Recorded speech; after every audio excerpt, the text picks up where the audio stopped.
l'impureté, mais à la sanctification.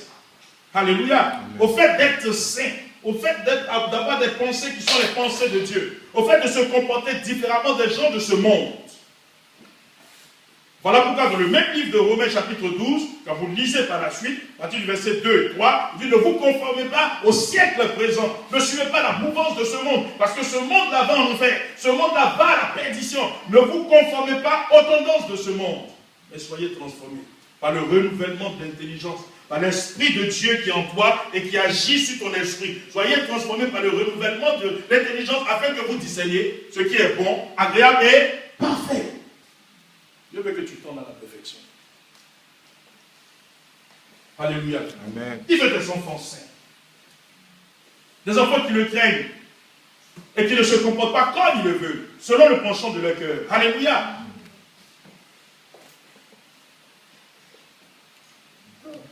Amen. Ok.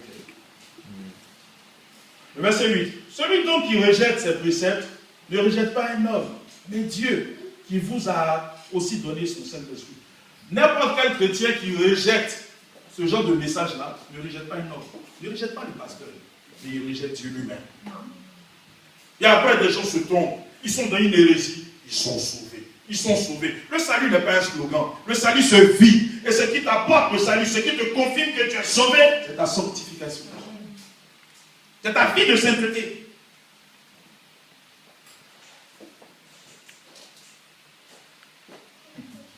Alléluia. Amen. Premier texte. Deuxième texte, pardon. Hébreux chapitre 12, le verset 14. Nous allons comprendre quels sont les bénéfices que Dieu, comment on appelle, pour lesquels Dieu nous discipline. Hein, quels sont nos bénéfices? Qu'est-ce que nous retirons de cela? Hébreux chapitre 12, le verset 14, n'est-ce pas? Il dit, recherchez la paix avec tous et la sanctification sans laquelle, lisez bien, personne ne verra le Seigneur. Recherchez la paix avec tous. Vous savez, quand le Seigneur dit recherchez la paix avec tous, là, hein, le premier de tous, là, d'entre les tous, là, c'est avec lui-même d'abord. Qui me comprend? Et comment on fait la paix avec le Seigneur? Par une repentance. Alléluia. Recherchez la paix avec le Seigneur, ensuite avec tout le monde, et puis faites quoi? Et la sanctification, sans laquelle là, ça a été mis pour la sanctification. Dieu dit que sans la sanctification, personne, aucun homme, malgré son titre d'archibishop, malgré son ministère de 100 000 membres, malgré je ne sais pas quoi, tu es point jusqu'aux dents, tu parles en langue plus que tout le monde, tu guéris des malades, il dit personne, sans la sanctification, ne verra le Seigneur.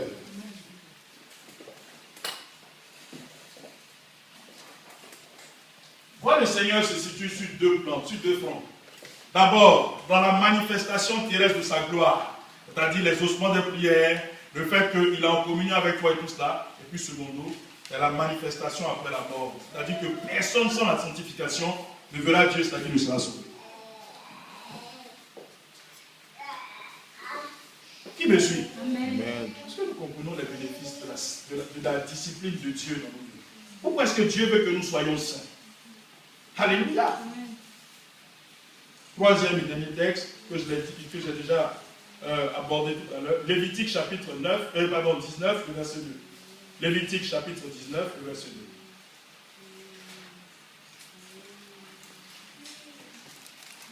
2. Lévitique chapitre 19, le verset 2.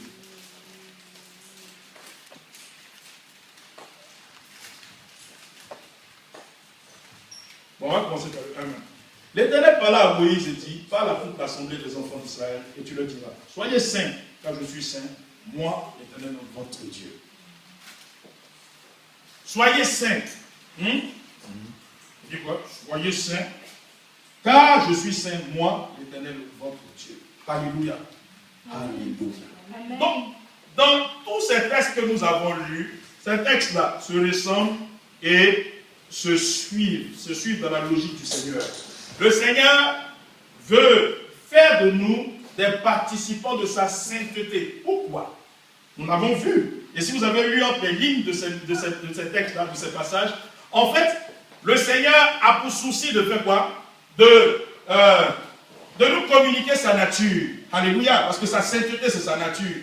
c'est le caractère de Dieu. Amen. Donc, vous prouvez son amour pour nous. Il nous sauve, c'est vrai, mais il doit mettre en nous sa sainteté. Alléluia. Et c'est pour cela qu'il nous discipline. Et seconde chose, qui n'est pas la moins importante, c'est que si le Seigneur ne nous discipline pas, vous et moi, personne ne peut le sauver. Malgré toutes les années que nous avons fait à l'église, malgré tous les services que nous avons, nous allons au pasteur ou je ne sais à qui, mais nous ne pourrons pas être sauvés. Il a dit parce que, il a dit quoi? Il dit ce que Dieu veut, c'est votre sanctification. Et après, il dit quoi? Il dit recherchez la paix et la recherchez avec, la paix avec tous et la sanctification, sans laquelle lui ne verra, personne ne verra le Seigneur. Les bénéfices sont d'abord la gloire.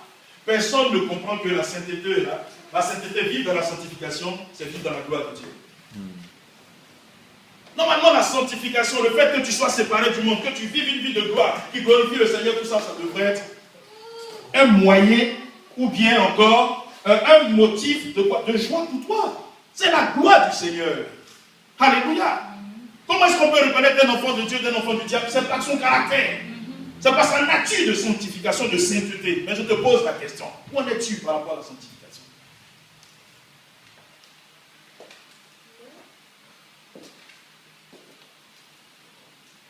La sanctification se vérifie par trois aspects de ta vie. Ce que tu penses, ce que tu dis et ce que tu fais.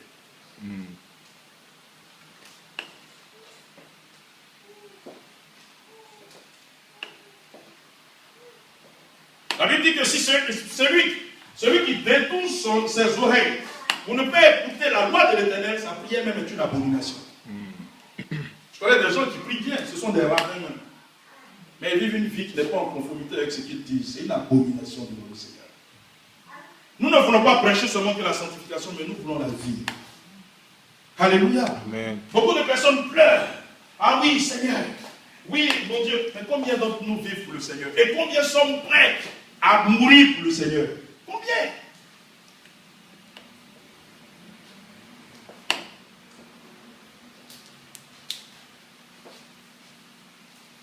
Amen. Donc, par toutes les épreuves et les circonstances que Dieu impose dans ta vie, Dieu veut que tu participes à sa sécurité. Amen. Amen. Que tu prennes une part active à quoi? À la vie divine. Alléluia. Amen. C'est pas qui me comprend. Amen. Alléluia. Amen. Il y a des gens qui ont prêché la sanctification, ils pensent qu'on les insulte. Ou bien encore, non, c'est parce qu'on ne les aime pas et tout cela. Écoutez, Dieu y tient. Regarde, c'est un message à salut. C'est salutaire pour toi. On ne sert à rien de venir, de s'asseoir, de chauffer les bancs et puis au dernier moment, tu crois être sauvé, tu n'es pas sauvé. Il y a beaucoup de personnes qui se lèvent le matin et qui pensent que ces personnes-là pensent qu'elles ont plusieurs années encore à vivre. Mais laisse-moi te dire, tu dois vivre chaque jour que Dieu te permette de vivre là, comme ton dernier jour sur cette terre. Comme ton dernier jour. Il y a beaucoup de personnes, ah non, bon, je fais des efforts pour changer. Oui, mon cher, Dieu, bon, ça sera progressif, il y a un processus et tout ça, c'est bien. Mais tu sais que Dieu a arrêté le temps là. Tu ne le sais pas, mais il a arrêté le temps où tu dois changer, où tu dois te conformer à sa discipline et à sa sainteté. Il a arrêté ça. Et si tu ne le sais pas, et malheureusement pour toi, tu ne le sais pas. Donc, aujourd'hui, si tu entends sa voix, n'endurcis pas ton cœur.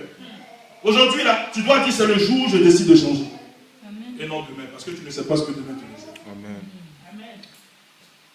C'est ça l'évangile. Quelle est la durée ou l'espérance de vie des trucs? Tu vas prendre combien de temps pour changer de vie? Alléluia.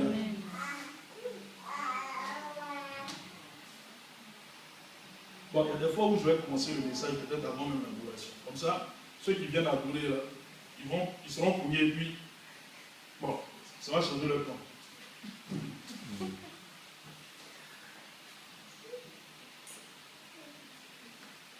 Dès que je les vois, je pense que le message en même temps. Et puis après, on va adorer. Comme ça, personne ne peut échapper. Alléluia. Non, c'est important. Je vous dis ce message-là. Regardez, c'est simple. Je vous dis une chose. Même quand on sera plein dans cette salle, je ne changerai pas de message. Pourquoi? Parce que je sais que c'est le salut de vos âmes. Je ne peux pas m'amuser avec les âmes du Seigneur. Alléluia. Ça là, c'est un message de salut. C'est pourquoi, si vous allez dans une église et que ces messages-là ne sont pas prêchés, écoutez, sortez de cette église. Je vous dis la vérité, sortez.